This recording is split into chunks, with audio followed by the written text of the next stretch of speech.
Burkina Faso a déjoué pour la énième fois des tentatives de déstabilisation. Félicitations à eux. En substance, le 3 janvier 2026 à 23 h, il était prévu une action de déstabilisation du pays.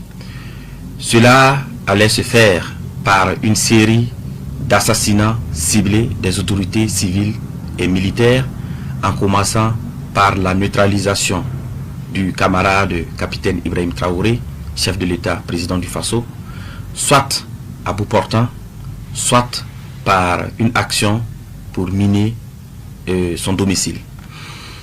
Après cette action, devrait suivre une action de mise hors service de la base drone et une intervention militaire terrestre des forces extérieures.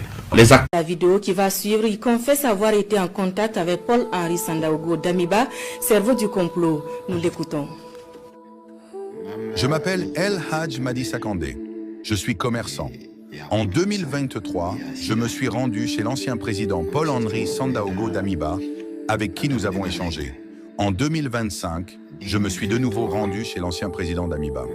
Lors de cette deuxième rencontre, il m'a signifié leur intention de faire un coup d'État afin de s'emparer du pouvoir. Il m'a expliqué sa volonté de reprendre le pouvoir et m'a demandé de voir comment on pouvait l'aider à atteindre cet objectif.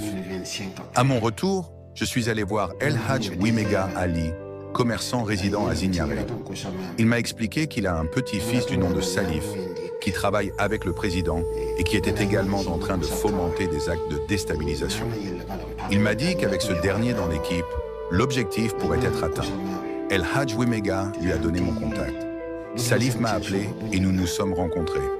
Lors de notre rencontre, il m'a fait savoir qu'il était prêt. Je lui ai alors dit d'appeler le président Damiba et que, entre militaires, il saurait comment procéder. Sur le champ, j'ai appelé le président Damiba et je lui ai passé le téléphone.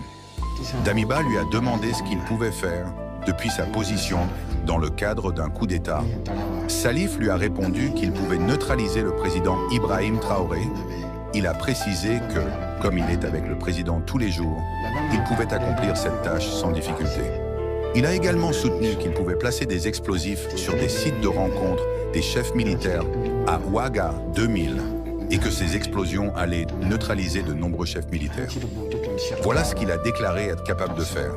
Il a appelé le président Damiba une deuxième fois et ils ont encore échangé. Entre-temps, je suis allé chercher de l'argent en Côte d'Ivoire